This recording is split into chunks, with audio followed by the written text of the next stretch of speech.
को आती है, ये बात है। तो उसका हल क्या है? जब निराश है तो उसका हल क्या है?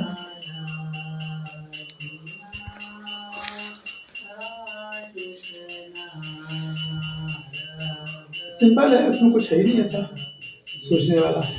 कोई बताएगा निराश हो जाता है, भक्ति में निराशा थी, उसका हल क्या है? जो अपना कर्तव्य है, अपना धर्म है, वो निभाते रहें, ईश्वर के प्रति आस्था बढ़ाएं और भक्ति को करते रहें। मेनली जिन लोगों से इंस्पिरेशन मिलता है, जिस ग्रंथ से, जिस आचार्य से, जिस भक्त से, उनसे सुन लें, उनके संपर्क में आ जाए। ये ना प्रैक्टिकल एप्लीकेशन है।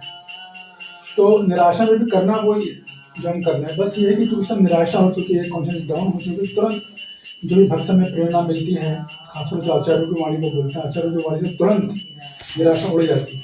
हनुमान जी जब निराश हुए तो जामवंत जी आ गए थे, वो भी अपने आप में एक आचार्य है। उन्होंने जैसे उनको बोलना चालू किया, एकदम हनुमान जी में इतना उत्साह आ गया, उनको सब उन्होंने पूरे जन्म का याद दिला दिया, तो सॉरी पिछली घटनाओं का। हनुमान जी एकदम शक्ति में वापस आ गए थे। तो ये बात है, वही करते रहना है। तो ये तो हो गया। अभी मेरे को बस केवल अपने पिछली क्लास का बता दिया, अब मुझे बस केवल इस पूरे अध्याय का ओवरऑल व्यू चाहिए, मात्र 1 मिनट में जो बता सके। एक अध्याय का जो मैं अब तक 1 से लेकर 40 श्लोक तक चर्चा करी, तो जो भक्त अभी अगर नहीं सुन पाए हो तो पूरा चैप्टर का ओवरऑल व्यू 1 मिनट में क्या क्या घटा, कौन बताएगा? हाथ उठाए।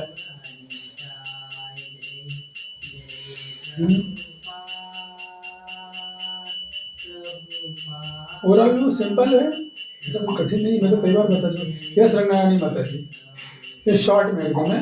हाँ जी,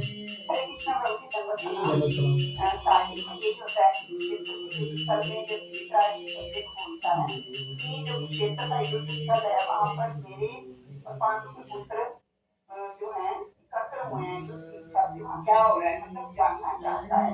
तो दोनों ही सेनाएं मतलब शंख बजते हैं दोनों सेनाओं की तरफ से, और दोनों सेनाएं आमने सामने जाती हैं। तो अर्जुन जब देखता है कि सामने मेरे सारे रिश्तेदार ही हैं, तो वो रीजन देता है, 5 रीजन देता है कृष्णा को, मैं युद्ध लड़ूंगा। उसके जो रीजन है, ऐसे देखा जाए तो नहीं है, तो इसमें जो रीजन 5 रीजन बताए हैं। तो उसके बाद मेरे पास वो कहता है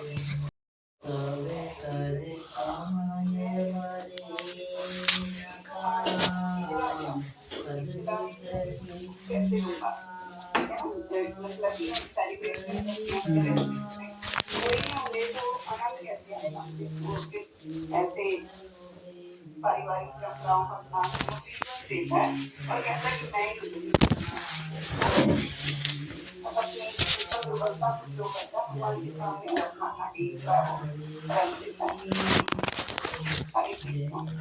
बहुत बढ़िया मतलब, इसी को बोलते हैं ओवरऑल लुक देना।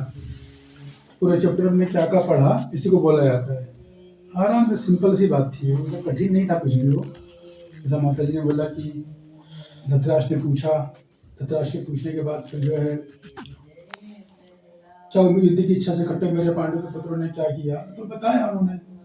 दुर्योधन ने दोनों सेनाओं का वर्णन किया, अपनी सेनाओं का, दोनों सेनाओं का। फिर अर्जुन ने बोला कि मेरे रथ को दोनों सेनाओं के बीच में ले जाओ। बीच में ले आने के बाद फिर अर्जुन ने आकलन किया दोनों सेनाओं का, जो पर्पस था, और दोनों सेनाओं का आकलन करने के बाद फिर अर्जुन ने 4 कारण बता दिए युद्ध ना करने की। ये बात थी, ये तक हम चले थे। आगे हमने पहले ही बता दिया था आप लोगों की 4 कारण कौन कौन से हैं। आप लोगों को स्क्रीन पर दिख रहा है क्या? पता नहीं है, लाइट हाँ भी ठीक है। स्क्रीन पर दिख रहा है आप लोगों को? हाँ ठीक है, 1 मिनट। तो भगवान जो है, इस हमने पहले चर्चा कर ली थी, वो कौन कौन से 4 कारण अर्जुन ने बताए थे युद्ध ना करने के, वो कौन कौन से श्लोक थे। और हमने ये भी चर्चा कर ली थी कि भगवान चारों को उत्तर भी देंगे, उनको प्रति उत्तर देंगे चारों कारणों के। वो कौन कौन से श्लोक थे उसकी भी चर्चा हमने कर ली थी। तो आप लोगों के पास नोट है वो, तो आप देखोगे तो चलना। फिलहाल 1 से लेकर 10 तक मतलब भगवान अभी कुछ उनका उत्तर नहीं देंगे अर्जुन का, भी अर्जुन के बोलना चलेगा 2 से 10 तक। अर्जुन इसी बात को आगे बढ़ाएंगे, बार बार बोलेंगे। और फिर 11वें श्लोक से भगवान अर्जुन के एक एक उत्तर को डिफीट करना चालू करेंगे। हम श्लोक क्रम का 2 चालू करेंगे। ओम नमो भगवते वासुदेवाय, ओम नमो भगवते वासुदेवाय, ओम नमो भगवते वासुदेवाय। शिलाई में क्लास चालू नहीं, आपको प्रश्न आ गया क्या? बोलिए। रिकॉर्डिंग के लिए हाँ करना है, मैं करूँगा, याद है मेरे को, करूँगा मैं।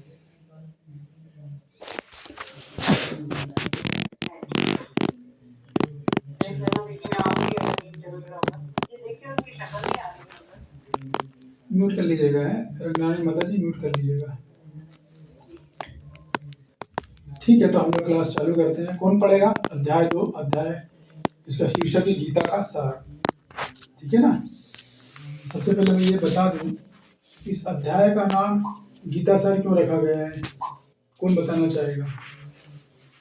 क्या कारण है कि इस अध्याय को गीता का सार बोला? किसी और अध्याय को भी गीता का सार बोल सकते थे। अच्छा, मैं बता चुका हूँ ये बात अपनी क्लासेस, इसी क्लासेस में बताइए मैं।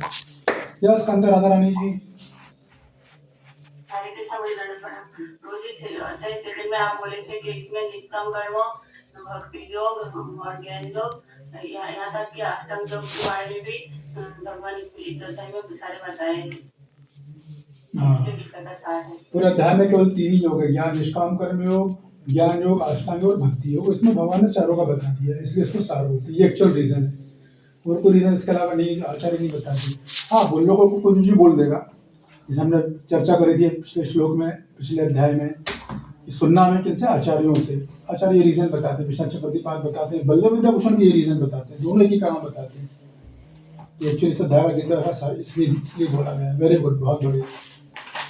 इसको बोलते हैं ऑथेंटिक आंसर, प्रामाणिक उत्तर, प्रामाणिक प्रश्न, प्रामाणिक आंसर। तो अभी इससे पहले हम आगे बढ़े, मैं आपको थोड़ा सा बता दूं, इस अध्याय 2 ये बलदेव विद्याभूषण बताते हैं इस अध्याय का कंटेंट क्या है। देखिए, कौन स्पीकर कितना महान है, या कौन से गुरु जी, कौन से प्रभु जी कितने अच्छे महान है, उसका पता इस बात से नहीं चलता कि उसी क्लास में कितने लोग आते हैं, कितने लोग प्रवचन देते हैं, कितने लोग उसको फॉलो करते हैं। ये सब बहुत कम बुद्धि के लोग देखते हैं। जो विवेकशील पुरुष होता है वो ये देखता है कि स्पीकर का कंटेंट क्या है। कंटेंट को बोलेंगे मतलब वो जो बोलता है उसकी विषय वस्तु कितनी प्रामाणिक है, इससे पता चलता है। कंटेंट को पता देखना पड़ता है, वो सब लोग नहीं देख सकते। आम बुद्धि के लोग कभी नहीं देखेंगे, उनको तो जो बोलो अच्छा लगेगा। यदि विवेकवान पुरुष है, विवेकवान स्त्री है, तो ये देखिए कंटेंट क्या है, नंबर 1। दूसरा, फिर उस कंटेंट को किस तरह से प्रस्तुत किया गया है, इससे पता चलता है कि स्पीकर की विषय वस्तु में कितनी पकड़ है। उसको बोलते हैं एक्चुअली, उस कंटेंट अगर आपको पता है तब आप समझ पाओगे कि कितने प्रामाणिक भाषा है इसकी, कितना प्रामाणिक प्रवचन है और कितना नहीं। अन्यथा नहीं कर पाओगे। अन्यथा हर चीज अच्छी लगती है। क्या क्लास लगी? बहुत अच्छी लगी, मुझे आंसर रहेगा। कैसे लगी, क्या बोला, कुछ समझ में नहीं आएगा।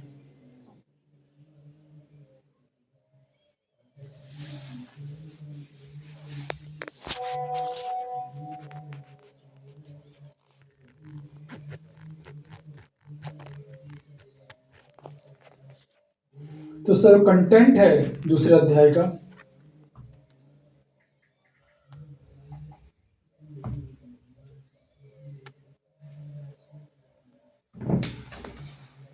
उसका जो कंटेंट है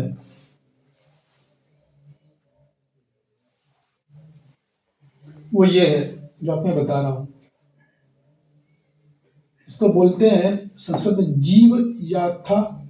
जीव यथा आत्मज्ञानम तत्साधनम हरि निष्काम कर्म योग च प्रोचे। मतलब संस्कृत में टीका में, इसकी हिंदी ऐसी है कि विषय क्या है, तो जीव यथा आत्मज्ञान। मतलब इस अध्याय का जो विषय है वो है जीव का आत्मज्ञान, इसका कंटेंट है जीव का आत्मज्ञान क्या होता है। ठीक है। अच्छा, आत्मज्ञान मतलब क्या है? ये कि मैं शरीर नहीं, मैं आत्मा हूं, इसका ज्ञान होना, इसको बोलते हैं आत्मज्ञान। ये इस अध्याय का मूल विषय है।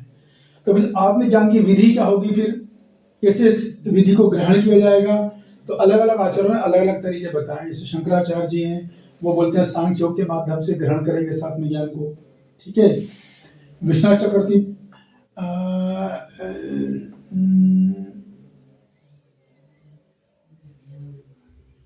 नहीं ठीक है, ऐसा नहीं है, मैं बताता हूँ।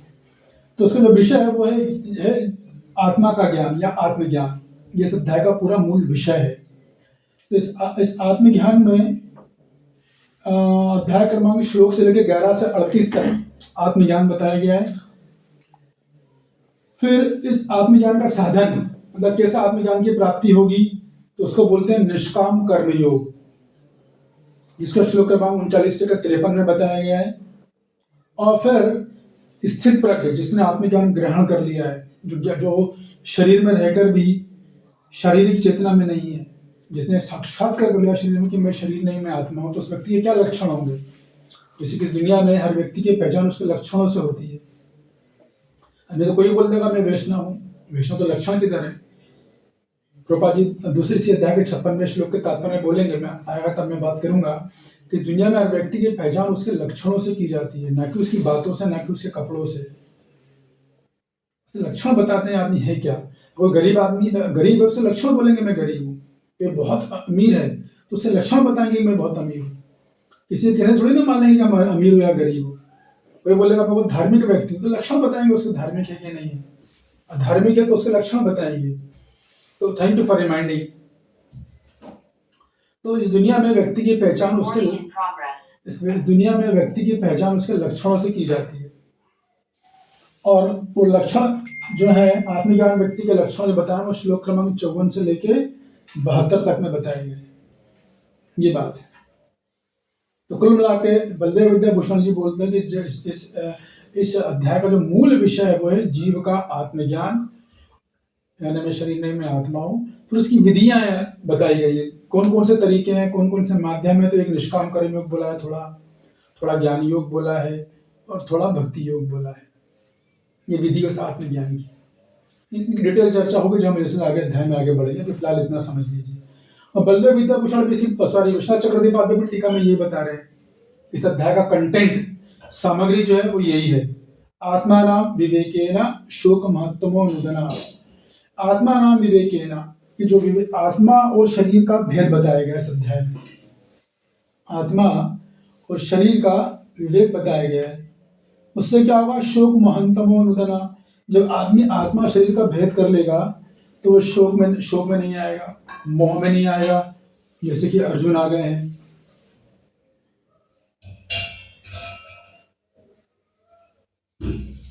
और फिर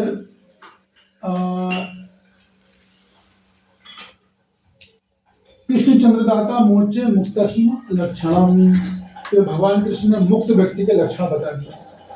मुक्त व्यक्ति का मतलब मैंने फिर से बताया, जो शरीर में रहकर भी शारीरिक चेतना में नहीं, जिसने साक्षात्कार कर लिया है कि मैं शरीर नहीं मैं आत्मा, उसके लक्षण बताए गए। तो इस प्रकार ये जो है पूरा अध्याय का विषय वस्तु ये आत्मज्ञान और उसकी विधि। एक लाइन में पूछा था राकेश प्रभु, आप क्वेश्चन बनाते रहिए आपके टाइम में। आज का पहला क्वेश्चन यही है कि दूसरे अध्याय का विषय वस्तु क्या है, क्वेश्चन 1, और दूसरा विषय वस्तु की विधि क्या है। समझे आप मेरे को ना, है कि नहीं? आ जाए नहीं यार,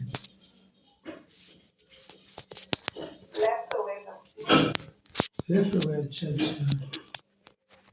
कौन कर सकता है फिर ये सेवा? मैं चाहता हूँ कि हमारे क्वेश्चन बनते रहेंगे, उत्तर भी बनते रहेंगे।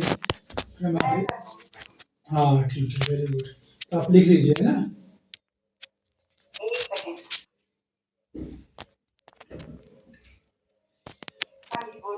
दूसरे अध्याय की विषय वस्तु क्या है? अब इसमें आप एक उत्तर तो मैंने बता दिया आप लोगों को ना, बाकी के 3 आप ऐड कर दीजिएगा, ठीक है?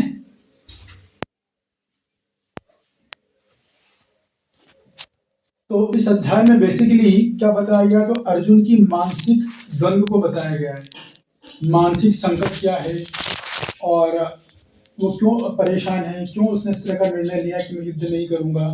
तो इस श्लोक में अर्जुन की मानसिक संकट और भगवान कृष्ण के दृष्टिकोण को बताया गया है बेसिकली, ठीक है? तो अब हम आगे चलेंगे। जो लोग वीडियो ऑन करने की स्थिति में वो करें तो अच्छा है। और हम तो आगे बढ़ते हैं अपने अध्याय 2 में। और कौन पढ़ेगा हाथ उठाइए, हैंड रेस करें। ओके श्वेता जी, ओके चलो श्वेता कुमारी जी वेरी गुड। मैं जो है श्लोक पढ़ता हूँ। संजय उवाच तं तथा कृपयाविष्टम् अश्रुपूर्णाकुलेक्षणं दन्तं मधुरं वाक्यम् उवाच मधुसूदन। हरे कृष्ण प्रभु जी, दंडवत प्रणाम। धन्यवाद प्रणाम। संजय ने कहा, कस्मा से व्याप्त शोकयुक्त अश्रुसिक्त नेत्रों वाले अर्जुन को देख मधुसूदन कृष्ण ने ये सब कहे। तात्पर्य। एक मिनट रुक जाइए। हाय बोलिए। तो देखिए संजय ने कहा, अभी अर्जुन की कहा कि करुणा से व्याप्त हो गए, शोकाकुल हो गए, नेत्र अश्रुपूरित हो गए हैं, और इससे वो बोल के कुछ कहेंगे तो उनकी स्थिति क्यों हो गई है, मानसिक द्वंद शोक की स्थिति क्यों हो गई है, तो मोह के कारण, भौतिक आसक्ति के कारण ये उनकी स्थिति हो गई है। और प्रभाती तात्पर्य इसी बात को बोलने वाले हैं। बोलिए पढ़िए, जो हाइलाइटेड एरिया बस वही पढ़िएगा। हाँ। भौतिक पदार्थों के प्रति करुणा, अश्रु, ये सब अपनी आत्मा को न जानने के लक्षण हैं। शाश्वत आत्मा के प्रति करुणा ही आत्म साक्षात्कार है। इस श्लोक में मधुसूदन शब्द महत्वपूर्ण है। कृष्ण ने मधु नामक असुर का वध किया था और अब अर्जुन चाह रहा है कि कृष्ण उस अज्ञान रूपी असुर का वध करे जिसने उसे कर्तव्य से विमुख कर रखा है। या कोई नहीं जानता कि करुणा का प्रयोग कहाँ होना चाहिए। रुक जाइए देखिए। तो देखिए यहाँ पर क्या बात हो रही है, इसे मैंने आपको बताया ना कि अभी जो अर्जुन है पूरी तरह शोकाकुल चलेंगे श्लोक क्रमांक 10 तक। देखिए एक बात विशेष बात रखिए, अभी अर्जुन ने ऑलरेडी एक बात बोल दी है कि मैं युद्ध नहीं करूंगा, शोकाकुल हो गया, फिर चालू हो गया उनका शोकाकुल। ऐसा क्यों, कोई बताना चाहेगा इसको? इसका रीजन एक्चुअली में ये है कि दुनिया में 2-3 तरह के लोग, 4 तरह के लोग होते हैं, ब्राह्मण, क्षत्रिय, वैश्य और शूद्र। ऑफकोर्स अर्जुन तो शूद्र है ही नहीं, लेकिन यहाँ पे शिक्षा देते हैं आचार्यगण कि जो ब्राह्मण होता है ना, ब्राह्मण, उसके जीवन में संकट आता है तो वो बहुत ज्यादा शोक नहीं मनाता है, थोड़ा सा 1-2 कुछ देर का मिनिमम समय का शोक आया उसको, और उसके बाद फिर जो है वो उसके हल में लग जाता है। तो ब्राह्मण का जो फोकस है वो परेशानी में, समस्या में, कष्ट में नहीं होता है, उसकी सारी ताकत और सारी एनर्जी कहाँ पर जाती है, उस समस्या को हल करने में जाती है। लेकिन जो शूद्र होता है, उसको बोलते हैं शूद्र इसलिए कि जब शूद्र व्यक्ति का इसका स्वभाव होता है, उसको जीवन में कष्ट, दुख, तकलीफ, बाधाएं, चुनौतियां आती हैं, दुख आता है, तो वो शोकाकुल रहता है, बहुत शोक मनाता है, हद से ज्यादा, हाय हाय हाय ये हो गया, हाय वो हो गया, इतना शोक मनाता है। उसका हल भी दोगे ना तो वो हल नहीं सुनता। कितना मैंने काउंसिल जब मैं करता हूँ तो मैं चाहता हूँ, बात में देखने अनुभव में आती है मेरे कि वो जो है हल नहीं सुनेगा कभी। वो सारा हल देने के बाद फिर अपनी प्रॉब्लम बताना चालू कर देगा, अरे प्रभु जी ऐसा हो गया, फिर वैसा हो गया, ऐसा हो गया। तो उससे पता चलता है कि व्यक्ति का स्वभाव क्या है।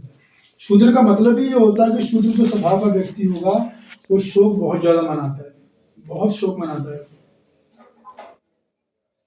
तो अर्जुन तो शूद्र नहीं है, लेकिन यहाँ पर अर्जुन इसी बात जो ऑलरेडी पहले बात बोल चुके हैं, फिर श्लोक में 10 तक चलती रहेगी। बार बार शोकाकुल एक ही बात को बार बार वो बोलते रहेंगे, भगवान चुपचाप सुनते रहेंगे। देखिए जो ज्ञानी व्यक्ति होते हैं ना वो कम बोलते हैं, और जो कम ज्ञानी होते हैं वो बहुत ज्यादा बोलते हैं, ऐसा होता है। जब ज्ञानी और कम ज्ञानी मिलते हैं तो ज्ञानी व्यक्ति चुप हो जाता है, तो किसे पता है कि अभी मैं जो कुछ बोलूंगा अभी तो इस स्थिति में है ही नहीं कि मैं जो बोलूँ उसको सुने और समझे, और अमल करने की तो बात ही छोड़ो। अमल क्या करेगा जब ये मेरे को सुन ही नहीं पा रहा है, क्योंकि उसका पूरा ध्यान अपने दुख को बताने में, अपने कष्ट को बताने में लगा हुआ है। आप उसे हल भी दोगे ना तो वो हल लेगा नहीं, उस टाइम वो रेडी नहीं है हल के लिए। तो उसकी चेतना पूरी तरीके से अपने परिस्थितियों में अब्जॉर्व है। तो शूद्र मतलब जो बहुत ज्यादा शोक मनाता, पूरी उसकी ताकत, पूरी उसकी एनर्जी दुख और कष्ट में रहती है, ना कि इस प्रॉब्लम को हल करने में रहती है। ये बहुत बड़ा अंतर है ब्राह्मण बुद्धि वाले में और शूद्र बुद्धि वाले में। आगे पढ़िए श्वेता जी। डूबते हुए मनुष्य के वस्त्रों के लिए करुणा उठता हो, अज्ञान सागर में गिरे हुए मनुष्य शरीर की रचना करके नहीं बचाया जा सकता। जो इसे नहीं जानता और बाहरी पहनावे के लिए योग करता है वह शूद्र कहलाता है, अर्थात वह वृथा ही सोकर करता है। अर्जुन तो क्षत्रिय था, अतः उससे ऐसे आचरण की आशा नहीं थी।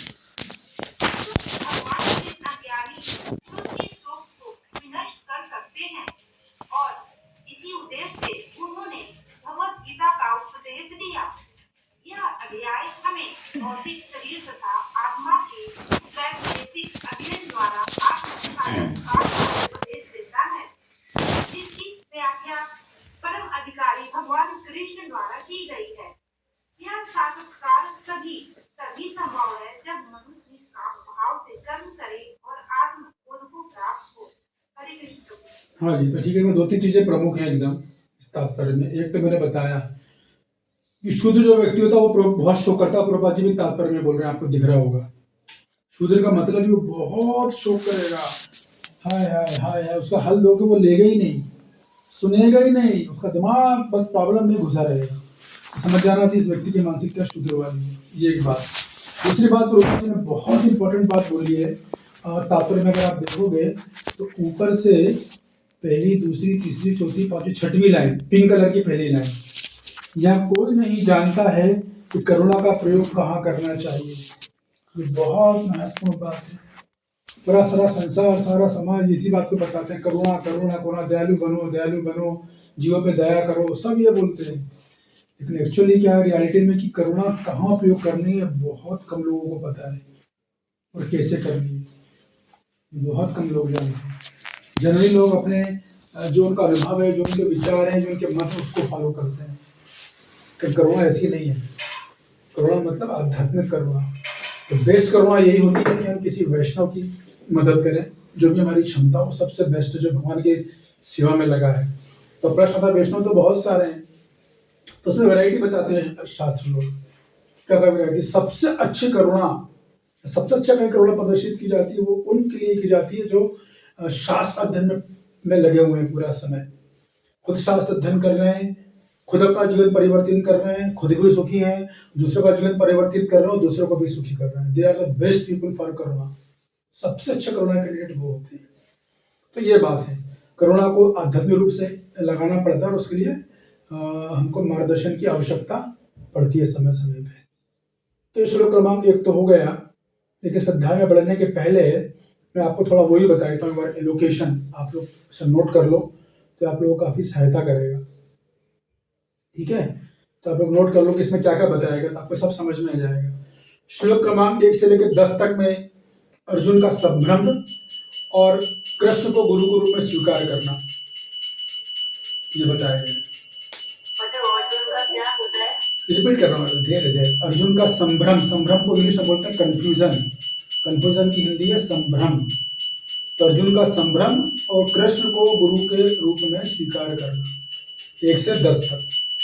तो 11 से 30 तक बताया गया ज्ञान योग। ज्ञान योग का एक नाम है सांख्य योग। तो कंफ्यूज मत होइएगा, यहाँ पर एक योग के कई नाम आने वाले हैं। ज्ञान योग बोलो, सांख्य योग बोलो, ये सब जो है एक ही योग के नाम है। बेसिकली इसको बोलते हैं कि शरीर और आत्मा का विश्लेषण किया गया इन श्लोकों में 11 से लेकर 30 तक। फिर श्लोक क्रमांक 31 से लेकर 37 तक जो है वो सकाम कर्म बताया गया है। सकाम कर्म अभी क्या होता है उसकी चर्चा आएगी तब बताएंगे। फिर 38 से लेकर 53 तक में निष्काम कर्म योग बताया गया है। तो निष्काम कर्म योग को बुद्धि योग भी बोलते हैं।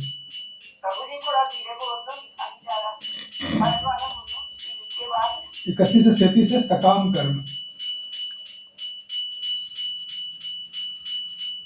31 से 37 सकाम कर्म। फिर 38 से 53 तक है निष्काम कर्म योग या बुद्धि योग। और 5वां सबसे आखिरी श्लोक क्रमांक 54 से लेकर श्लोक क्रमांक 72 तक स्थित प्रज्ञ के लक्षण बताए गए, यानी मुक्त आत्मा के लक्षण बताए गए। तो स्थित प्रज्ञ यानी ऐसा व्यक्ति जो शरीर में रहकर भी शारीरिक चेतना में नहीं है, जिसने आत्म साक्षात्कार कर लिया है, उसको बोलते हैं स्थित प्रज्ञ।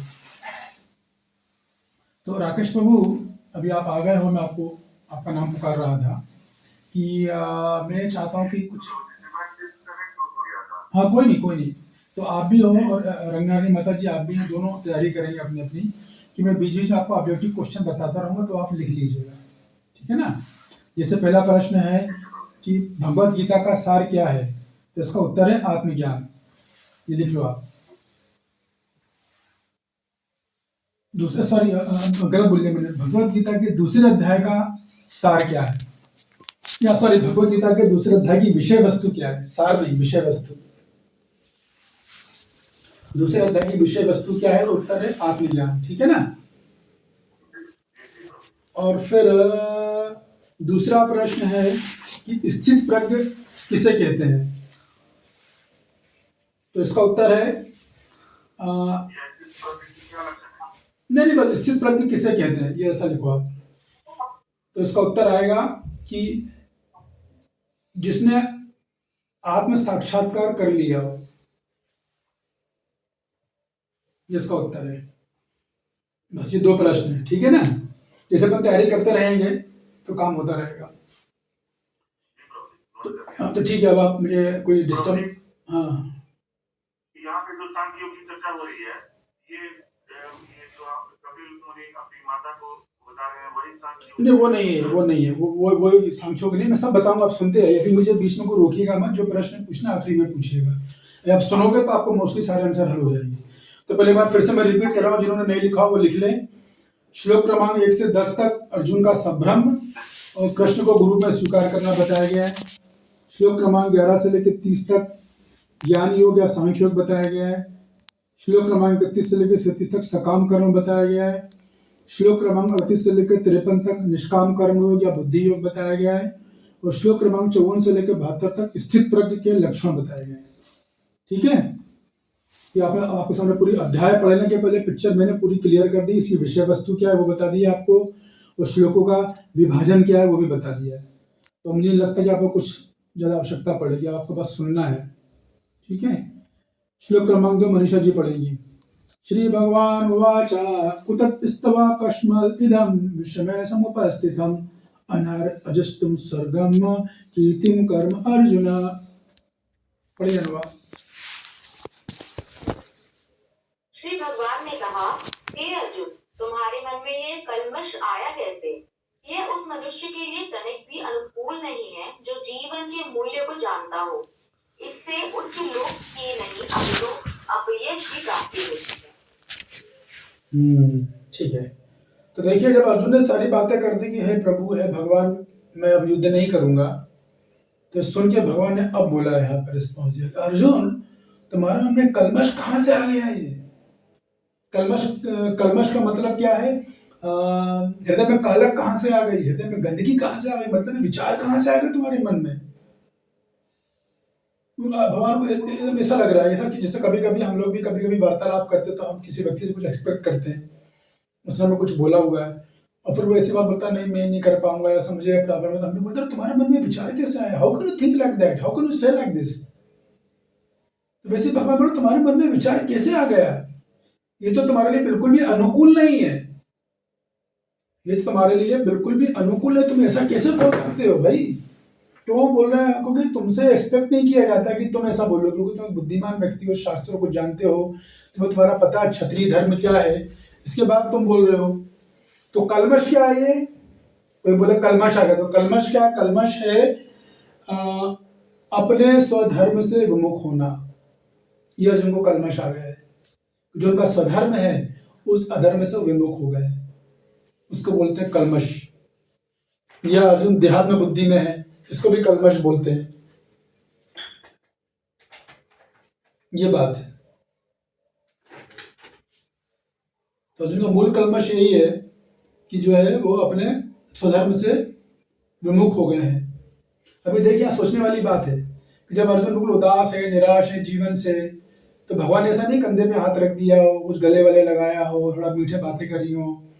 कभी कभी लोग बोलते हैं, अरे भैया भगवान को अर्जुन इतना हैरान था, परेशान, मतलब प्यार से दो मीठे बोल लेते, कुछ बढ़िया अच्छा उसको गुलाब को रसगुल्ला खिलाते, पिज़्ज़ा वगैरह खिलाते, कोल्ड ड्रिंक पिलाते।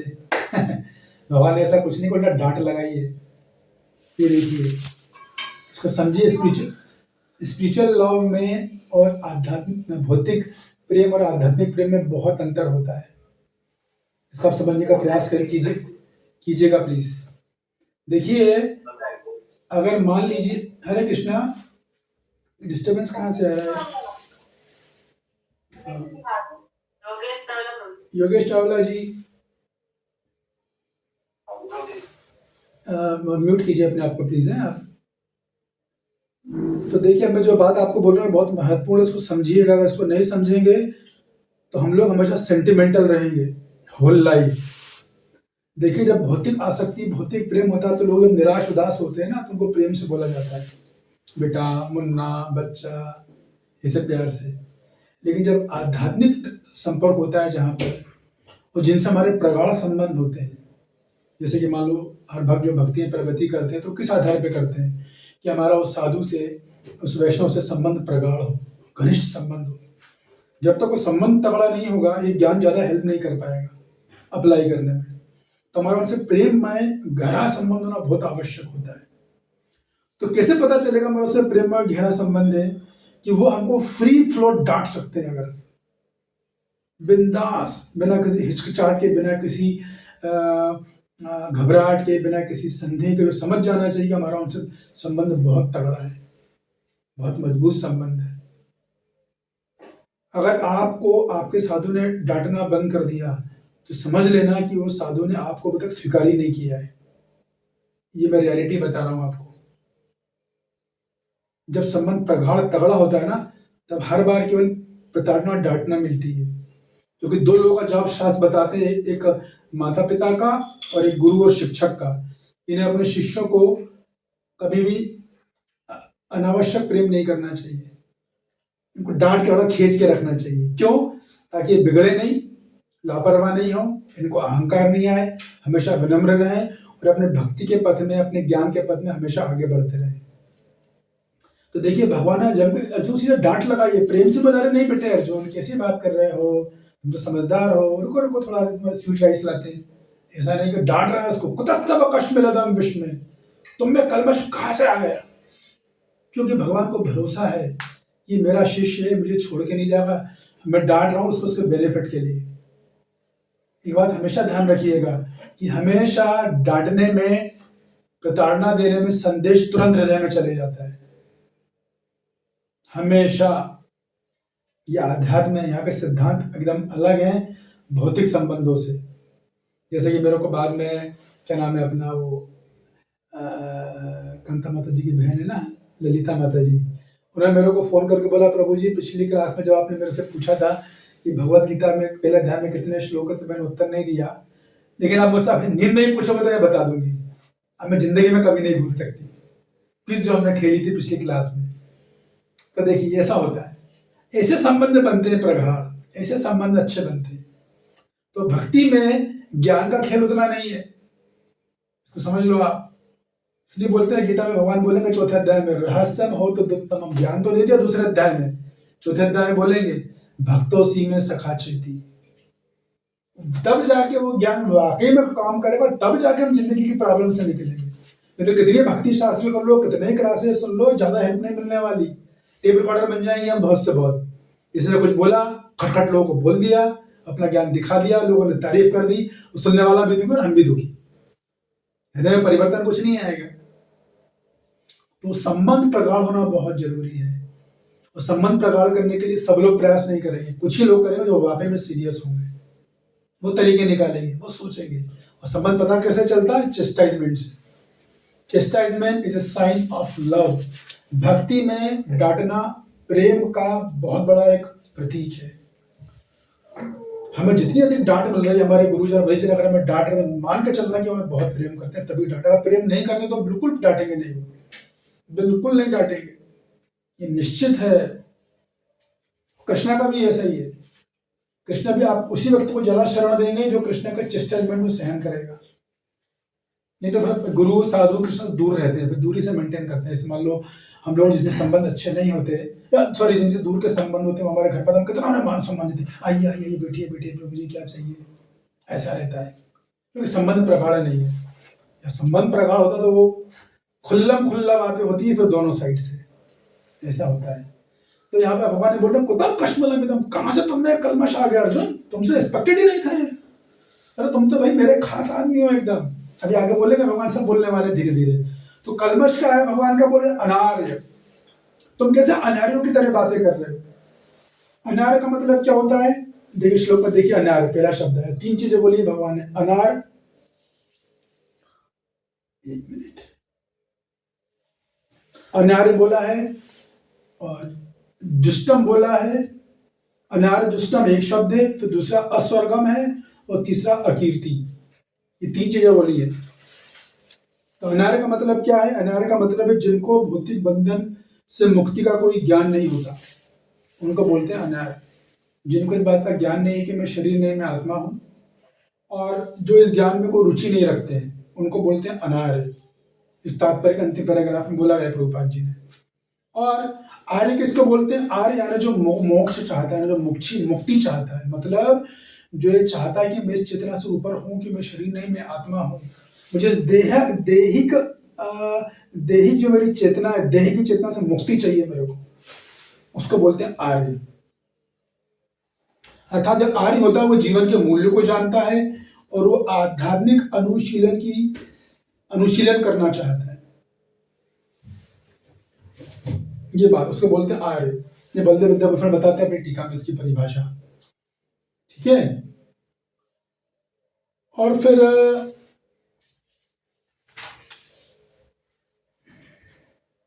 अनार्य जुष्टम, तो भगवान ये बोलना चाह रहे हैं कि तुम्हारे में कलमश कैसे आएगा, तुम्हारी बुद्धि कैसे खराब हो गई। ऐसी बुद्धि से तो तुम मोक्ष की प्राप्ति नहीं कर पाओगे। तुम आर्यों की तरह बातें नहीं कर रहे हो, तुम अनार्यों की तरह बातें कर रहे हो। और फिर अस्वर्गम, यानी तुम्हें इस कलमश से तुम्हें स्वर्ग की प्राप्ति भी नहीं होगी। पहली बात, तुम अनार्य की तरह बातें कर रहे हो। दूसरा अस्वर्गम, तुम्हें स्वर्ग की प्राप्ति भी नहीं होगी। तीसरा अकीर्तिकरम, यानी तुम्हारे इस बर्ताव से तुम्हारी कीर्ति नहीं फैलेगी समाज में, तुम्हारा यश नहीं फैलेगा, उल्टा अपकीर्ति फैलेगी। ये बात भगवान ने बोली श्लोक में। कुतम कश्मलमिदम विस्मय समुपस्थितम, इस विषय पर भगवान जो बगल में समीप में खड़े उन्होंने बोला कुतस्तवा कश्मलमिदम, कहां से कलमश आ गया अर्जुन। डांटा भगवान ने अर्जुन को, कैसे बात कर दी आपने, कैसे तुम्हारे में गंदगी मैल कहां से आ गया है, अज्ञान कहां से आ गया है। इस अज्ञान से ना तुम अनार्य बन पाओगे, तुम अनार्यों की तरह बातें कर रहे हो, आर्य की तरह बातें, आर्य का आचरण नहीं कर पाओगे, स्वर्ग का सुख नहीं मिल पाएगा और तुम्हारी कीर्ति भी नहीं होगी। अकीर्ति, कीर्ति का उल्टा अकीर्ति, तो तुम्हारी अकीर्ति होगी, अपयश होगा। स्वर्गम के बजाय अस्वर्गम, यानी स्वर्ग नहीं मिलेगा। अनार्य यानी तुम आर्य नहीं हो, अनार्य की तरह बातें करोगे। तात्पर्य पढ़िए, आप कौन पढ़ रहे थे। बस पहला पैराग्राफ पढ़िएगा। तात्पर्य श्री प्रभुपाद द्वारा जगतगुरु श्री प्रभुपाद की जय। श्री कृष्ण तथा भगवान अभिन्न है, इसलिए श्री कृष्ण को संपूर्ण गीता में भगवान ही कहा गया है। भगवान परम सत्य की पराकाष्ठा है। परम सत्य का बोध ज्ञान की 3 अवस्थाओं में होता है। ब्रह्म या निर्विशेष सर्वव्यापी चेतना, परमात्मा या भगवान का अंतर्यामी रूप जो समस्त जीवों के हृदय में है, तथा भगवान या श्री भगवान कृष्ण। श्रीमद् भगवत गीता 1.2.11 परम सत्य की यह धारणा इस प्रकार बताई गई। ठीक है, धन्यवाद। तो देखिए इस श्लोक में सबसे पहले क्या है, श्री भगवान वाच, सॉरी देखो मैंने भी गलती कर दी, मैंने पढ़ा नहीं है। श्री भगवान वाच, जब भी ये बात आए भगवान वाचा ना, भगवान बोल रहे तो हमारे कान हाथी का बराबर बड़े हो जाने चाहिए। अब जो भगवान बोलेगा इसमें हमारी जीवन की सभी समस्याओं का हल है, इसलिए श्री भगवान वाचा बोला गया है। तो भगवान किसको बोलते हैं, किसी को पता है किस व्यक्ति को बोला जाएगा भगवान। मैंने बताया कि हर व्यक्ति में लक्षण होते हैं, लक्षण के हिसाब से पहचान होती है। तो देखिए ये जो है कौन से, इन्होंने मेरे को याद नहीं आ रहा अभी। भगवान जो है ऐसे व्यक्ति को बोला जाता है जिनमें 6 ऐश्वर्य दुनिया में सबसे ज्यादा होते हैं। जिनमें 6 ऐश्वर्य परिपूर्ण, उनके बराबर 6 ऐश्वर्य दुनिया में किसी जीव में नहीं है। ना ब्रह्मा जी में, ना विष्णु जी में, ना महेश में, तो बाकी सगल जीवों की, देवी देवताओं की तो बात ही छोड़ दो। ना तो हम किसी को मिस इंडिया और मिस यूनिवर्स बोल देते हैं, वैसा नहीं है। तो 6 ऐश्वर्य कौन कौन से हैं, ब्यूटीफुल, सबसे अधिक सुंदर इस दुनिया में कोई अगर है तो भगवान श्री कृष्ण है। यहाँ के मिस यूनिवर्स और जो मिस इंडिया जो भी बोलते हैं, वर्ल्ड क्या बोलते हैं, हाँ, मिस यूनिवर्स या जो कुछ भी है, वो भगवान की सुंदरता के सामने ऐसी लगेंगे जैसे मान लो मेंढकी हो। अब समझ जाइए आप। और इतना ही सबसे सुंदर है, भगवान सारी सुंदरता के स्रोत है, सुंदरता ही उनसे निकलती है। तो उसको बोलते हैं षट ऐश्वर्य। जिस आदमी के अंदर 6 ऐश्वर्य परिपूर्ण एकदम, वो भगवान है। वो भगवान कृष्ण के अलावा दुनिया में किसी में नहीं। यहाँ पे हर कोई बन जाता है आजकल भगवान। हर कोई आपको बोले भगवान हो तो कहना ठीक है, ये चीज हमें बता दो, 6 चीजें आप में पूर्ण होनी चाहिए एकदम। तो सबसे पहला सुंदरता, दूसरा का फेम यानी यश। सबसे ज्यादा यश दुनिया में यदि किसी का है तो भगवान का ही है। तीनों लोगों में त्रिभुवन कमनम तमाल वर्णम रवि कर गौरवराम पितामह भीष्म। अगले शनिवार रविवार से मेरा प्लान बन गया कि शायद हम लोग भगवतम भी चालू करेंगे शनिवार रविवार को शाम को 4 से 6 में। तो आप जो लोग इच्छुक वो ज्वाइन कर सकते हैं। इसमें विष्णुदेव के पैर की चर्चा करेंगे। तो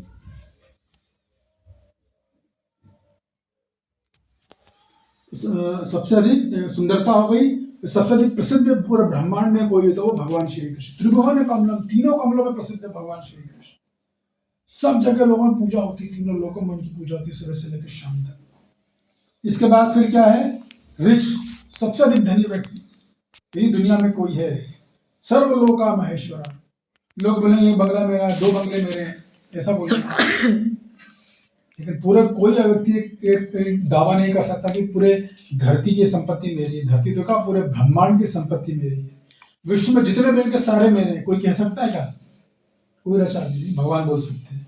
फिर इसके बाद आता है धन बल। सबसे अधिक बलशाली यदि कोई दुनिया में है तो भगवान। उनसे बलशाली दुनिया में कोई नहीं। भगवान ने दिखा दिया, गिरिराज उठा दिया, यदि किसी में दम छिगली में तो उठा के दिखा दे, और फिर बोलते हैं हम भगवान है। और फिर क्या है, ज्ञान। सबसे अधिक ज्ञान यदि दुनिया में किसी के अंदर सबके पास है तो भगवान श्री कृष्ण। वेदों से वैदिक ज्ञान भगवान श्री कृष्ण है। और फिर वैराग्य। इतना सब होने के बाद भी पूरा ब्रह्मांड, अनंत कोटि ब्रह्मांडों के नायक, अनंत कोटि ब्रह्मांडों के स्वामी, अनंत कोटि ब्रह्मांडों की अनंत संपत्ति के स्वामी एकमात्र भगवान श्री कृष्ण है। उनका सबसे बड़ा ऐश्वर्य यह है कि वो बिल्कुल विरक्त है, किसी से उनको आसक्ति नहीं, जरा सी। इसे बोलते हैं भगवान, जिसमें 6 ऐश्वर्य होते हैं। तो राकेश प्रभु क्वेश्चन क्रमांक 3 आप नोट करते रहना, मैं नंबर भी आपसे पूछूंगा। भगवान किसे कहते हैं? इसका उत्तर है जिसमें 6 ऐश्वर्य होते हैं। बाकी सब जोड़ लेना, 3, 5, 4 ऐसे करें, ठीक है?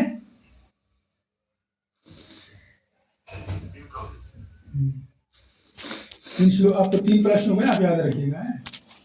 इसके बाद फिर हम आगे चलेंगे। हाँ, पाराशर मुनि ने की इसकी व्याख्या। देखिए दूसरा पैराग्राफ है। संस्कृत शब्द भगवान की व्याख्या व्यासदेव के पिता पाराशर मुनि ने की है। समस्त धर्म, शक्ति, यश, सौंदर्य, ज्ञान तथा त्याग से युक्त परम भगवान, परम पुरुषी भगवान कहलाता है। ये देखिए, इसको बोलते हैं भगवान। कोई भी आपसे बोले भगवानों से तुरंत क्वेश्चन कर लेना पहले, ये 6 में से कोई एक है आपके पास, 6 की बात छोड़ दीजिए। आप बूढ़े हो, खांस रहे हो, दांत गिर गए हैं और बोल रहे हो कि मैं भगवान हूँ। ऐसे कैसे भगवान हो आप? सर्दी जुकाम बुखार तो आप ही को हो जाता है। सर्दी आपको है, भगवान होते हैं एडमिट होने आते हैं हॉस्पिटल में, कैसे भगवान है भाई? एक भगवान चले गए, अभी हॉस्पिटल में गए थे, वहां से गए, ये बात है। चलो, और भगवान कृपा ने तात्पर्य में कोट किया ईश्वरा परम कृष्ण की, कृष्ण परम भगवान है। अनादि ईश्वरा परम कृष्ण सच्चिदानंद विग्रह अनादिरादि गोविंद सर्व कारण कारणम। ये भी श्लोक है परम भगवान के, जो आपको याद रखना चाहिए। सब बात है, ये किस शास्त्र से प्रमाण मिल रहा है कि किस प्रकार भागवत पहला स्कंद का 3वां अध्याय का 28वां श्लोक है, जहाँ आप होते हैं श्री कृष्ण ही परम भगवान है। कृष्णा अस्तु भगवान स्वयं।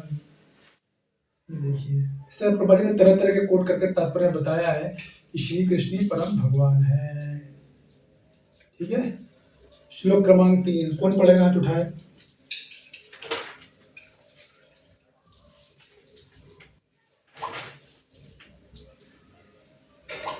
जस्तम माता जी क्लब्यमास्मागमा पार्थने तत् अपुबदते क्षुद्रम हृदय दौर्बल्यम तप्तवोतिष्ठा परंतपा। कृष्ण टोली दंडवत प्रणाम। हे प्रथा पुत्र, इस हीन नपुंसकता को प्राप्त मत हो, ये तुम्हें शोभा नहीं देती।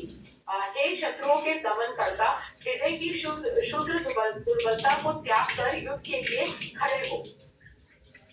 तो देखिए, कई लोग बोल सकते हैं, आज भी लोग बोलते हैं अर्जुन इतना अच्छा आदमी था, इतना दयालु था।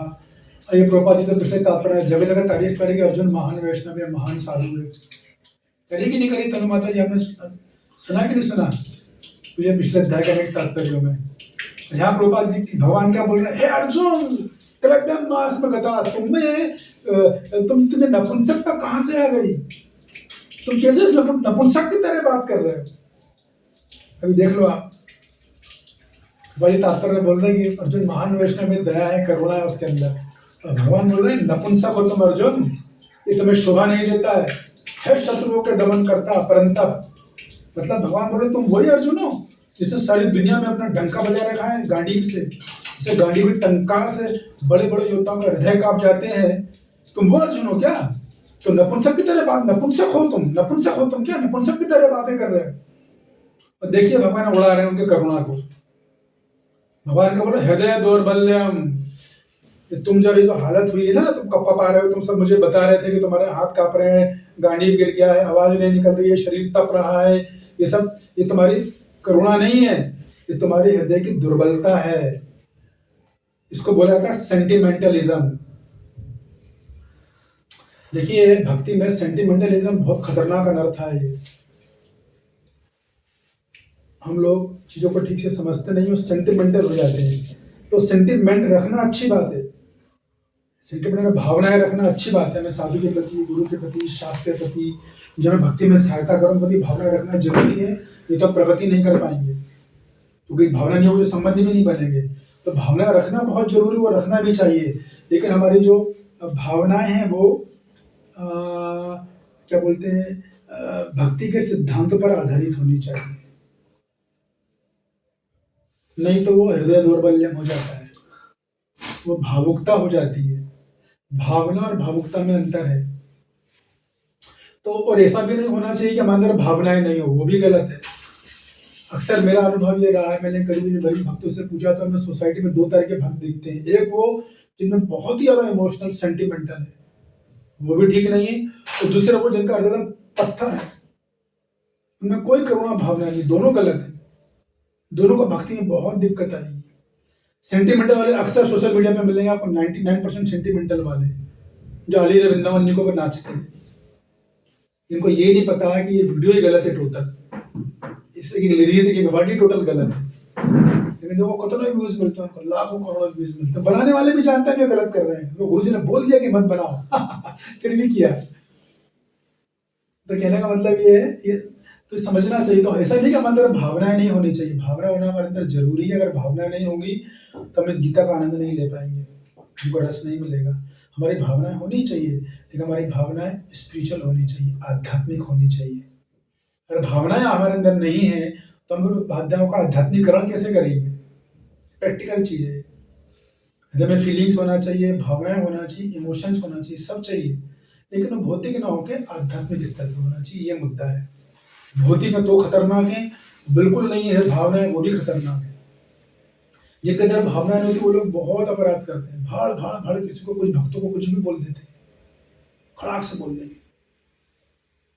हाँ, शिक्षक और गुरु का अधिकार होता है, वो भी केवल अपने शिष्यों को बोलने का, अपने छात्रों को बोलने का। वो कुछ भी बोल सकते हैं, क्योंकि भगवान ने सेवा दी है उनके इलाज के लिए, उनके भक्ति प्रगति के लिए, उनको सुधारने के लिए। बाकी गुरु शिक्षक भी जो उनके छात्र हैं उनको ही बोलने नहीं बोलना चाहिए, अधिकार नहीं उनको बोलने का। तो इन जनरल दो तरीके से बातें हो रही है। एक एंगल ये है कि हमको हमारा हृदय दुर्बल नहीं होना चाहिए, हमको साधु गुरु शास्त्र को, भगवान की योजना को समझना चाहिए एक। और दूसरा, हमारे हृदय में ऐसा भी नहीं होना चाहिए कि भावनाएं बिल्कुल ना रहे। वो नहीं होगी तो अपराध बहुत होंगे। बल्कि जो लोग इमोशनल होते हैं उनसे फिर भी एक फायदा है कि वो लोग से अपराध इतने ज्यादा नहीं होते, क्योंकि अगले आदमी कुछ बोलते नहीं है ना वो। तो बैलेंस में काम होना पड़ता है। इसमें बहुत लंबा टॉपिक है, ज़्यादा घुसूंगा नहीं मैं। किसी को व्यक्तिगत रूप से पूछना है तो मेरे से पूछ सकता है, ये बात है।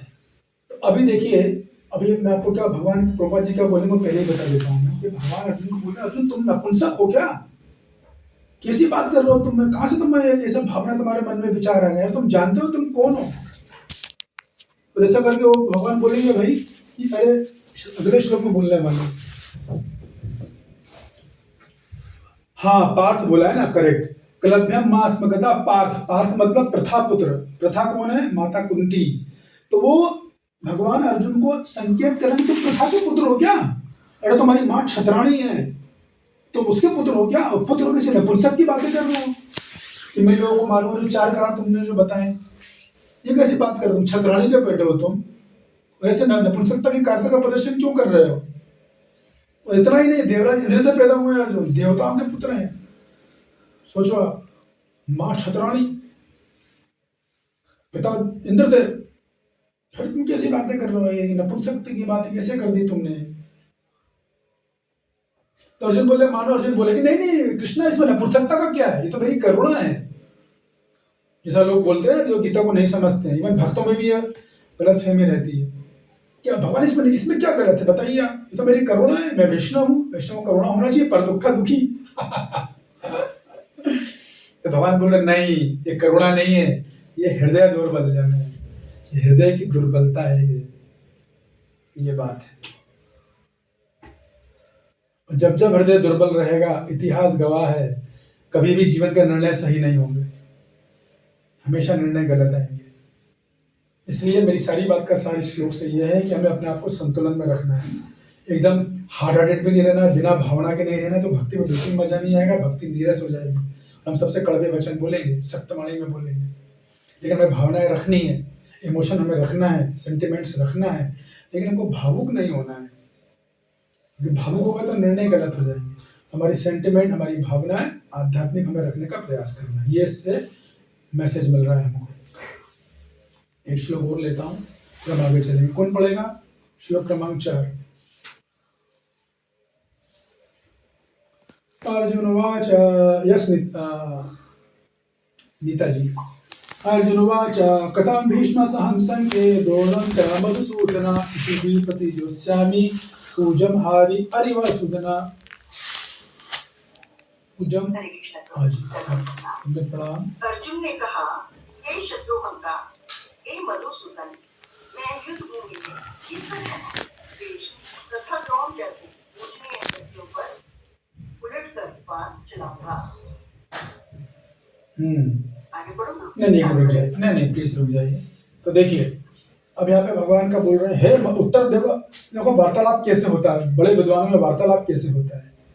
जो विद्वान लोग होते हैं ना, वो बोलते बहुत कम है और मीनिंग बहुत ज्यादा होता है। जो मूर्ख लोग होते हैं वो बहुत ज्यादा बोलते हैं और मीनिंग कुछ नहीं होता है। इसी शास्त्र में एक कोट है, उसे बोलते हैं मितम च सारं च, कम बोलो सार तत्व में बोलो, वो एक्चुअली वक्ता होता है। और दुनिया के लोग अपनी बात ये सोचते हैं जितना ज्यादा बोलेंगे, जितना लोगों को समझाएंगे, उतना लोग समझेंगे, इस चक्कर में वो गलत हो जाते हैं, आदमी वैल्यू नहीं करता उनके मत। इसलिए हमेशा जब भी किसी से वार्तालाप किया जाए, खासतौर से वरिष्ठ भक्तों से, तो सबसे पहले उनको प्रिंसिपल में बात बोलनी चाहिए, ना कि डिटेल बताना चाहिए। हम लोग कभी कभी उल्टा करते हैं, डिटेल में खूब बताएंगे, प्रिंसिपल बोलते हैं, ये समझने वाला तुरंत समझ गया आपको प्रिंसिपल जानना चाह रहा है कि आप किस प्रिंसिपल पे बात कर रहे हो। डिटेल नहीं, डिटेल पूछने पे बतानी चाहिए। खैर, तो यहाँ पर उन्होंने सीधा जवाब दिया, हे मधुसूदन, ये बोला है उन्होंने, और अरिसूदन 2 शब्द लगाए। देखो ऊपर लिखा मधुसूदन, द्रोणम च मधुसूदन, यहाँ लगा दिया मधुसूदन, आपको दिख रहा होगा, और यहाँ पे लगा दिया अरिसूदन। क्यों लगाया है? कि अर्जुन ये बोल रहे हैं, मैंने बताया ना मितम च सारं च, कम शब्दों में बहुत सारी बात होती है। तो बोल रहे हैं कि भैया ठाकुर कृष्ण भगवान श्री कृष्ण, आपने तो असुरों को मारा है, मेरे साथ बोल रहे हो हृदय दौर्बल्य हो, आपने कभी अपने परिजनों को मारा क्या? आप तो मधु राक्षस को मार रहे हो, आप तो मधुसूदन इसलिए कहते हो क्योंकि अपने मधु नाम के राक्षस को मारा, आप आरिसूदन इसलिए कहते हो क्योंकि अपने अरु नाम के राक्षस का वध किया है। क्या आप कभी संदीपुनी सूदन हुए क्या? आप तो नहीं हुए, आपने तो अपने गुरुजनों को नहीं मारा, तो मेरे को आप क्यों इस काम में लगा रहे हो? ये उन्होंने आर्गुमेंट दिया है। हे मधुसूदन, हे हरिसूदन, आपने तो मारा नहीं है, मुझे कोई सिद्ध भूमि में भीष्म द्रोण जैसे पूजनीय व्यक्तियों पर आप मुझे मारने की बात क्यों कर रहे हैं? ये बात बोली जा रही है। तात्पर्य पढ़ लीजिए माता जी। तात्पर्य शिल प्रभुपाद जी द्वारा शिल प्रभुपाद की जय। भीष्म पितामह तथा द्रोणाचार्य जैसे सम्माननीय व्यक्ति सदैव पूजनीय हैं। यदि वे आक्रमण भी करें तो उन पर उलटकर आक्रमण नहीं करना चाहिए। यह सामान्य शिष्टाचार है कि गुरुओं से वाक युद्ध भी न किया जाए। यहाँ तक कि यदि कभी वे रुक्ष व्यवहार करें तो भी उनके साथ रुक्ष व्यवहार न किया जाए। तो भी भला अर्जुन उन पर बाण कैसे छोड़ सकता था? क्या अर्जुन कभी अपने पितामह नाना गुरुसेन या अपने आचार्य सानंदी पनी मुनि पर हाथ चला सकते थे? अर्जुन ने कृष्ण के पक्ष में यही कुछ तर्क प्रस्तुत किए। तो वही बात जो मैंने आपको बताई। थैंक यू माता जी, थैंक यू सो मच। तो देखिए यहाँ अर्जुन ने वही बात बोल दी है, मधुसूदन आपने मधु का सूदन किया, आपने आरु का सूदन किया, आपने सांदीपनि में सूदन तो कहते नहीं हो आप, मेरे को आप इन कामों में लगा रहे हो। तो प्रभु तात्पर्य बोले कि सामान्य शिष्टाचार है कि मैं गुरुजनों से वाक युद्ध नहीं करना चाहिए। देखिए बड़ा अच्छा सामान्य शिष्टाचार है, मैं गुरुजनों से या घर में जो वृद्धजनों से कभी वाक युद्ध नहीं करना चाहिए। गलती भी मत कीजिएगा आप लोग। हाँ शांत, भले वो गलत भी क्यों ना हो, आप आर्गुमेंट मत करो अपनी तरफ से, आप मत कीजिए क्योंकि आपको तकलीफ हो जाएगी। ये एक जनरल शिष्टाचार है। तो ये जनरल बात हो रही है कि घर में, परिवार में, समाज में यदि हम किसी का सम्मान करते हैं तो हम उनसे ज्यादा तर्क वितर्क करेंगे ही नहीं। ये सम्मान का एक प्रमाण है। अगर आप किसी का सम्मान करो, उसका पता इस बात से चलता है। तब घर में वरिष्ठ जनों का और दूसरे लोगों का सम्मान जो है अगर करते हैं तो हम उनसे तर्क वितर्क नहीं करते। बहुत ज्यादा एक बार अपनी बात बोलती नहीं मान रहे, ठीक है चलेगा, शांत हो जाना चाहिए। बाद में ठंडे दिमाग से माहौल ठंडा होगा तब बात कर सकते हैं, अपनी बात को प्यार से समझा सकते हैं। ये तरीका होता है, सामान्य शिष्टाचार है। लेकिन यहाँ पर तो अर्जुन ने वही बात को यहाँ पर बोला है। श्लोक क्रमांक 5 कौन पढ़ेगा? गुरून् हित्वा हि महानुभावान् श्रेयं भोक्तिं भेषमपि। हाँ प्रशांत प्रभु आप पढ़िएगा। स्वागत है आपका, welcome. Nice to see you. बहुत दिनों बाद दर्शन हुए आपके और आपके ग्रुप सदस्यों के। आज मेरे साथ नया जी आई हैं आज, मेरे ख्याल से लॉगिन तो किया था मैंने। ठीक है। गुरून् हित्वा महानुभावान् श्रेयो भोक्तुं भैक्षमपि लोके हत्वार्थ कामस्तु गुरून् हैवा भुंजी भोगान दुर्पतिग्धाना। पढ़ी। ऐसे महापुरुषों को जो मेरे गुरु हैं, उन्हें मानकर जीने की अपेक्षा इस संसार में भीख मांगकर खाना अच्छा है। भले ही वे सांसारिक लाभ के इच्छुक हो, किंतु है तो गुरुजन ही। यदि उनका वध होता है तो हमारे द्वारा भोग के प्रत्येक वस्तु उनके रक्त से सनी होगी। देखिए यहाँ पर अभी आप लोगों ने पहला अध्याय सुना है, तो इस तरह का आर्गुमेंट अर्जुन ने पहले भी दिया हुआ है। अभी अर्जुन फिर उसी आर्गुमेंट को बोल रहे हैं, इसलिए मैं भी तेजी आगे से बढ़ रहा हूँ, क्योंकि एक ही चीज को अर्जुन बार बार रिपीट कर रहे हैं, बार बार रिपीट कर रहे हैं। तो ये अर्जुन वो शूद्र नहीं है, लेकिन शूद्र व्यक्ति का एक लक्षण होता है। वो एक ही बात को बार बार बोलता रहेगा, बार बार शोक करता रहेगा, अपनी जिद पे अड़ा रहेगा, तर्क वितर्क करता रहेगा। तो ऐसे व्यक्ति जहाँ तर्क वितर्क मत कीजिए, समझ जाइए अभी इसकी जो मेंटालिटी वो शूद्री है, अभी ब्राह्मण स्तर पे नहीं आया है। तो फायदा भी नहीं बोलने का, सुनेगा भी नहीं। इसलिए मैं अक्सर बोलता हूँ अपने कष्ट, अपनी दुख तकलीफ सबको नहीं बताना चाहिए, क्योंकि जो समझते हैं उन्हें कहने की जरूरत नहीं है, और जिनको कहोगे वो समझेंगे नहीं। कई लोगों का अनुभव हो गए। तो अर्जुन अब ये बात बोल चुके हैं पिछले अध्याय में, वो फिर इसी बात को फिर बोल रहे हैं, बार बार रिपीट कर रहे हैं। अरे वो हमें मार दे तो अच्छा है, इनसे भीख मांग कर खा लूं वो ज्यादा अच्छा है। अरे हैं तो मेरे गुरुजन ही ना, इनका यदि मैं जीत भी जाऊं, उनका वध कर दूंगा, जो राज मुझे मिलेगा वो उनके खून से सना हुआ रक्त रंजित राज होगा मेरा। ये जो है शूद्र मानसिकता है, ब्राह्मण की मानसिकता नहीं है। वैष्णव को तो भूल ही जाइए, वैष्णव तो इतना सोचेगा ही नहीं। वैष्णव कृष्ण गुरु ने जो बोल दिया, यस सर, खत्म, वो वैष्णव मानसिकता होती है। क्योंकि वैष्णव भी शास्त्र पढ़ के बैठा होता है, उसको इतनी बुद्धि होती है, गुरुजन यदि कुछ बोल रहे हैं तो शास्त्र से ही बोल रहे हैं, और उसमें कोई पता है क्या शास्त्र में लिखा हुआ है। ये बात है। तो यहाँ पर जो है बात अर्जुन जो है लिखा ना अर्थ कामा गुरु नीता महानुभावा अथर्थ काम हत्वार्थ अर्थ कामना की अर्थ की कामना अर्थ का मतलब धन अकेला नहीं है अर्थ का मतलब धन जमीन जायदाद गोधन पशुधन सब कुछ तो अर्थ की कामना से वाले लोग हैं अर्थकामी लोग हैं भले मेरे गुरु हैं तो क्या इनकी हत्या करके मैं राज का सुख भोग भी कर लूंगा तो भोग रक्त से रंजित होगा खून से सना हुआ होगा वो भोग होगा मेरा इससे अच्छा होगा कि मैं भीख मांगकर जीवन यापन कर लूं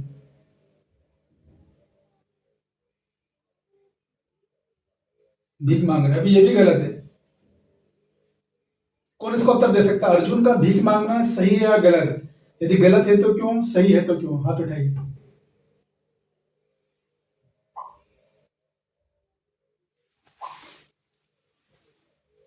अर्जुन का भीख मांगना सही है या गलत सही है तो क्यों गलत है तो क्यों खूब लोगों को देखना चाहता हूँ बाकी लोग किधर है भाई नीता जी शांति जनता माता जी आप कहाँ हो सीता सेविका जी अनुराधा सखी जी आज कहाँ है आप लोग हो के नहीं हो हरे कृष्णा प्रभु जी सॉरी प्रभु जी मैं थोड़ा लेट ज्वाइन कर रहा है हाँ जी मतलब वो क्षत्रिय था इसलिए उसका मतलब भीख मांगना तो गलत है हाँ बिल्कुल सही तो भीख मांगने का अधिकार किसको है बता सकते हैं शुद्ध हाँ देखिए मैं आपको थोड़ा नहीं मैं बताता हूँ आप समझ लीजिए ये बहुत इंपॉर्टेंट पॉइंट असली में रुक गया देखिए भिक्षा मांगने का अधिकार केवल ब्राह्मण का है केवल न क्षत्रिय का है न ब्रह्मचारी का है और न शूद्र का है शूद्र का काम है सेवा करना दूसरों की सेवा के बदले में जीवन यापन करेगा क्षत्रिय राज करेगा प्रशासन करके अपने जीवन यापन करेगा लेकिन केवल ब्राह्मण का अधिकार होता है अन्य 3 वर्णों का अधिकार भिक्षा का है ही नहीं एक्चुअली वो भिक्षा भी नहीं वो दान होता है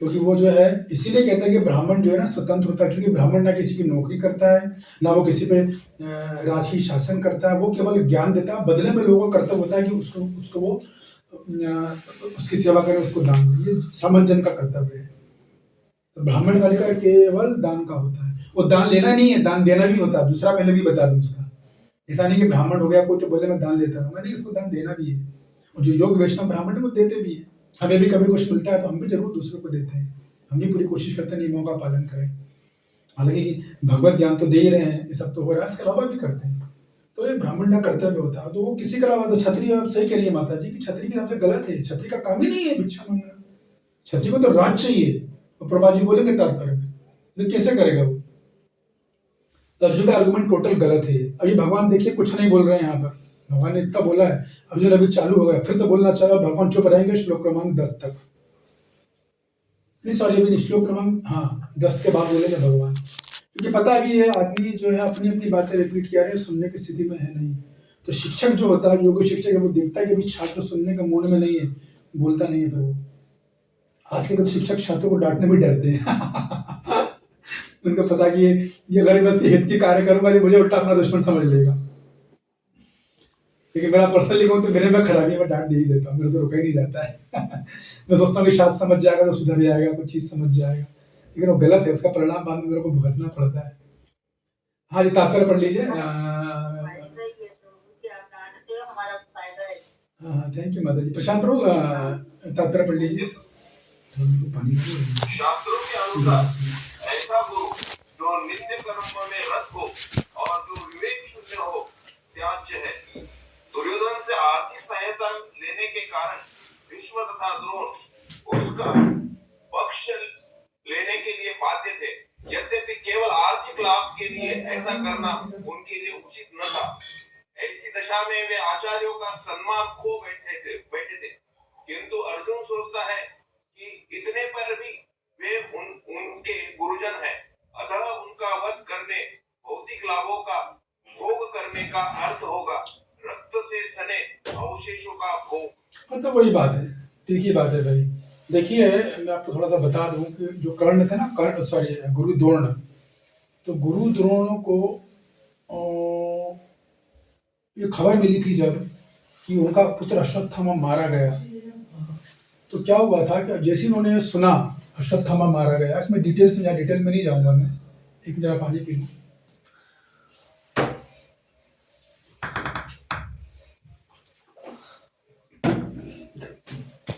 तो जब अश्वत्थामा मारा गया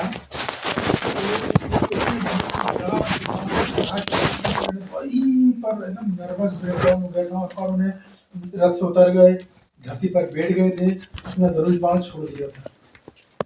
और वहीं से इसी मौके का इंतजार कर रहा था प्रद्युम्न। इसका जन्म इसीलिए हुआ था कि इनको इसी समय मारना है।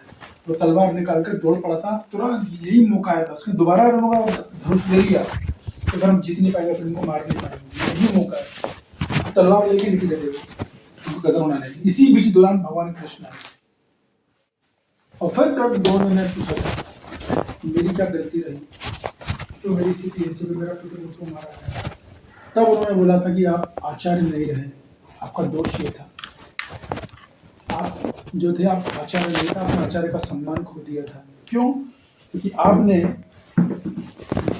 अधर्म का पक्ष लिया, आप अधर्मों की तरफ नौकरी कर रहे थे, बस सही है, नौकरी तो नहीं मतलब आप उनके लिए समर्पित थे, वो आप मेंटेन कर रहे थे, लेकिन जब बात धर्म और अधर्म की आ जाए तो सबका त्याग करना पड़ता है। धर्म और रक्षति रक्षका, मैंने पिछली भी क्लासेस में बताया, गीता का मूल संदेश यही है। धर्म के रक्षा के लिए अपने निजन परिजन स्वजन कभी नहीं देखे जाते, हमें धर्म का साथ देना है, उसके लिए भले ही चाहे में परिजनों को त्यागना पड़ जाए। यहाँ तो खैर बात हो रही मारने की, तो गुरुदेव ने अपना जो है त्याग को, ये काम विष्णुदेव ने भी किया था, ये बात है। तो प्रभुपाद जी वो गुरुदेव ने अपना सम्मान खो दिया था, अर्जुन फिर भी बोल रहा है गलत है, फिर भी अर्जुन बोल रहा है, ये बात है। थोड़ा सा 10 मिनट और ले लूं क्लास में, कोई दिक्कत तो नहीं आप लोगों को? 8 पे 10 मिनट ले लें, ठीक है, ओके। कौन पढ़ेगा? श्लोक क्रमांक 6 उठाइएगा।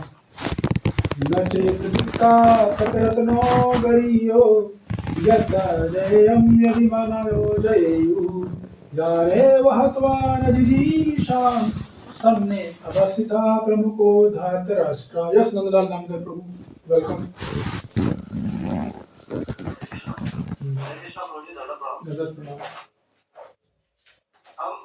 हम यह भी नहीं जानते कि हमारे लिए क्या श्रेष्ठ है, उनको जितना या उनके द्वारा जीते जाना। यदि हम धृतराष्ट्र के पुत्रों का वध कर देते हैं तो हमें जीवित रहने की आवश्यकता नहीं, फिर भी वे युद्धभूमि में आमंत्रित। तो अभी क्या बोल रहे हैं? अभी तो ये भी पता नहीं कि हमारे लिए क्या श्रेष्ठ हो क्या श्रेष्ठ नहीं है, हमारे लिए हारना श्रेष्ठ है या जीतना श्रेष्ठ है, हमको तो ये भी पता नहीं है, ठीक है कि नहीं है? यदि हम धृतराष्ट्र के पुत्रों का वध कर देते हैं तो हमें फिर देखो वो कितना बोल रहा है, आप समझिए बात को। पहले क्या बोला है, मुझे मार भी दें तो चलेगा, फिर यदि बोल रहे थे मान लो वो मुझे मार दें या मैं उनको मार दूं तो मेरे जीवित रहने का क्या फायदा? जो हमारे सामने खड़े हुए हैं, पढ़िए तात्पर्य पढ़िए नंदलाल जी।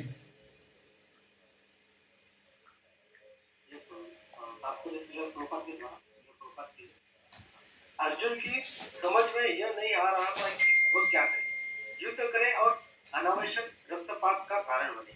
यद्यपि क्षत्रिय होने के नाते युद्ध करना उसका धर्म है, यह फिर वह युद्ध से विमुख होकर भीख मांगकर जीवन यापन करे। यदि वह शत्रु को जीतना नहीं तो जीविका का एकमात्र साधन भिक्षा ही रह जाता है। फिर जीत भी तो निश्चित नहीं है, क्योंकि कोई भी पक्ष विजयी हो सकता है। यदि उसकी विजय हो भी जाए क्योंकि उसका पक्ष न्याय पर है, तो भी यदि धृतराष्ट्र के पुत्र मरते हैं तो उनके बिना यह पाना अत्यंत कठिन हो जाएगा। उस दशा में यह उसकी दूसरे प्रकार की हार होगी। अर्जुन द्वारा व्यक्त इस प्रकार के ये विचार सिद्ध करते हैं कि वह न केवल भगवान का महान भक्त था, अपितु वह अत्यधिक प्रभुत्व और अपने मन तथा इंद्रियों पर पूर्ण नियंत्रण रखने वाला था। राज परिवार में जन्म लेकर भी भिक्षा द्वारा जीवित रहने की इच्छा उसकी विरक्त का दूसरा लक्षण है। यह सारे गुण तथा अपने आध्यात्मिक गुरु श्री कृष्ण के उपदेशों में उसकी श्रद्धा, यह सब मिलकर सूचित करता है कि वह सचमुच पुण्यात्मा था। इस तरह यह निष्कर्ष निकला कि अर्जुन मुक्ति के सर्वथा योग्य था। जब तक इंद्रियां संयमित न हो ज्ञान के पद तक उठ पाना कठिन है और बिना ज्ञान तथा भक्ति के मुक्ति नहीं होती। अर्जुन अपने भौतिक गुणों के अतिरिक्त इन समस्त देवी गुणों में भी पश्यता। हरे कृष्ण बोलो। हाँ जी, तो कुल मिला के इस श्लोक में या तात्पर्य प्रभुपाद जी इस बात को बता रहे हैं कि अर्जुन का मानसिक द्वंद्व चल रहा है, क्या करूं क्या नहीं करूं, जीतना है या हारना श्रेष्ठ है, कुछ समझ में अर्जुन को नहीं आ रहा है, पूरी तरह कंफ्यूज हो चुके हैं एकदम।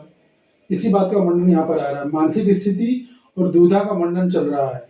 वे कर्तव्य, अभी सुनिए इस बात को, उनका कर्तव्य क्या है, उनकी भावनाएं क्या है, इन दोनों के बीच में संघर्ष कर रहे हैं।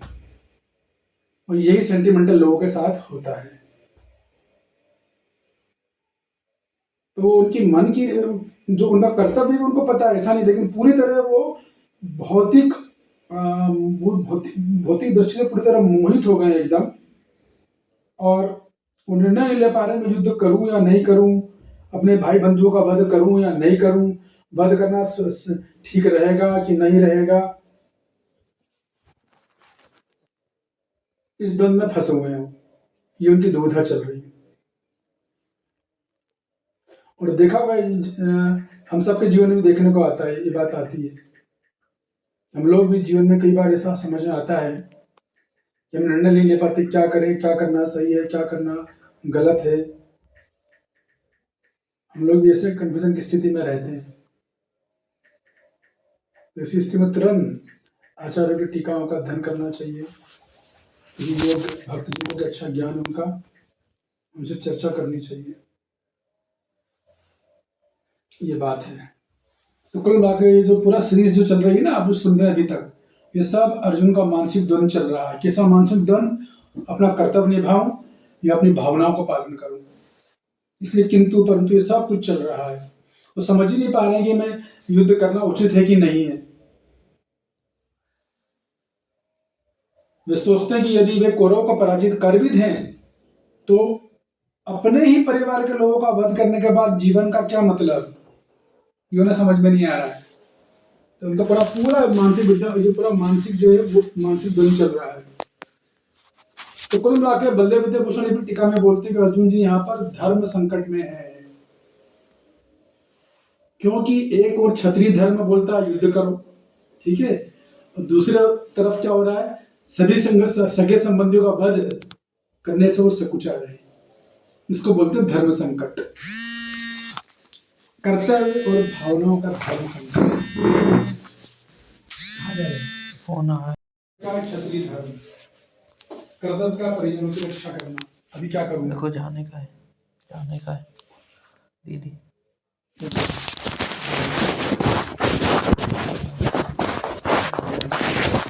वो गैस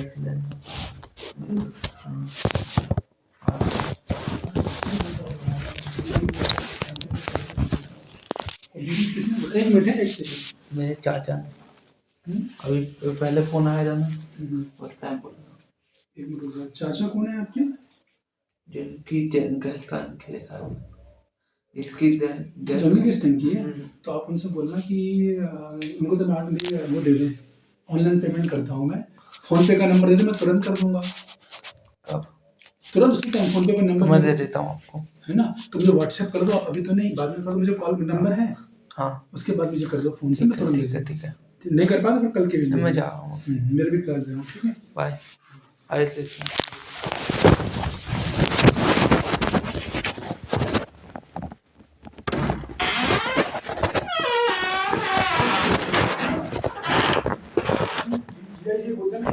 जितना हिसाब किताब सब बता देंगे, मैंने बोला कि जो हिसाब किताब बनता है